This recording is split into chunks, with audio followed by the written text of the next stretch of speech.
programme est passé du ministère en charge de la jeunesse, comme je l'ai dit, au ministère de l'agriculture, de la souveraineté alimentaire et de l'élevage.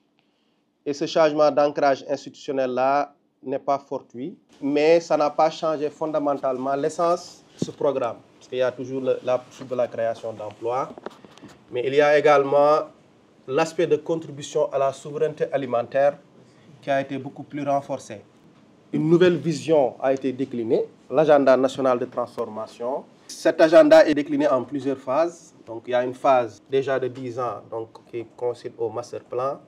Et il y a une phase de 5 ans qui coïncide avec la stratégie nationale de développement, 2025 à 2029. Nous, au niveau du ministère de l'Agriculture, il y a la stratégie de souveraineté alimentaire qui essaie de traduire cette vision-là. Lorsque nous avons pris service en août 2024, et avec cette nouvelle dynamique aussi, nous avons essayé de nous aligner avec ces nouvelles orientations.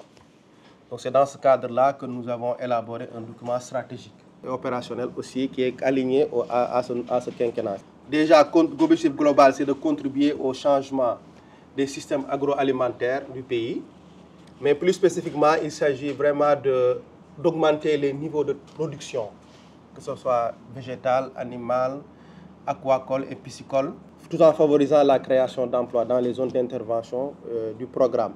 Et le mode opératoire du programme, c'est mettre en place des agropoles qui varient entre 1000 à 5000 hectares, de faire des de les aménager et d'installer les jeunes. Et le programme fait un ciblage en termes des femmes et des jeunes. Avec ce nouvel agenda national de transformation, donc l'idée c'est vraiment de caler ces interventions-là en fonction des 8 pôles territoires qui ont été déclinés par le gouvernement. Et quand on parle de développement endogène aussi, ça va être les acteurs, les nationaux, les concitoyens qui vont construire ce développement-là. Cette première convention cadre-là, qui a été signée avec le ministère de tutelle, il est clair que les autres entités sont des démembrements du ministère de tutelle qui est chargé de mettre en œuvre la politique du gouvernement en matière agricole dans le sens large du terme. Donc, nous aussi, nous sommes chargés de contribuer à l'atteinte de cette politique-là, de ces objectifs fixés par le ministère.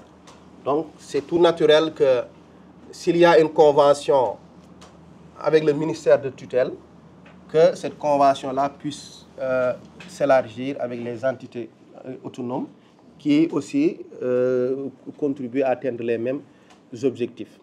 C'est vraiment une occasion de magnifier ce partenariat et comme vous l'avez si bien dit en termes de prière, nous espérons que nous puissions atteindre les objectifs. Et ce qui nous intéresse le plus dans ce partenariat-là, je pense que je l'ai dit aux collègues et pourquoi j'ai préféré même que cette première activité-là soit médiatisée, c'est que Hizb ut-Tarqiyyah représente en termes de culte du travail, de sérieux et de rigueur. Donc, et il nous faut, si on veut changer la tendance, il nous faut avoir des modèles et des champions qui puissent se positionner dans certains domaines, qui permettront aussi, comme on l'a dit aux jeunes, de pouvoir avoir des repères et de références.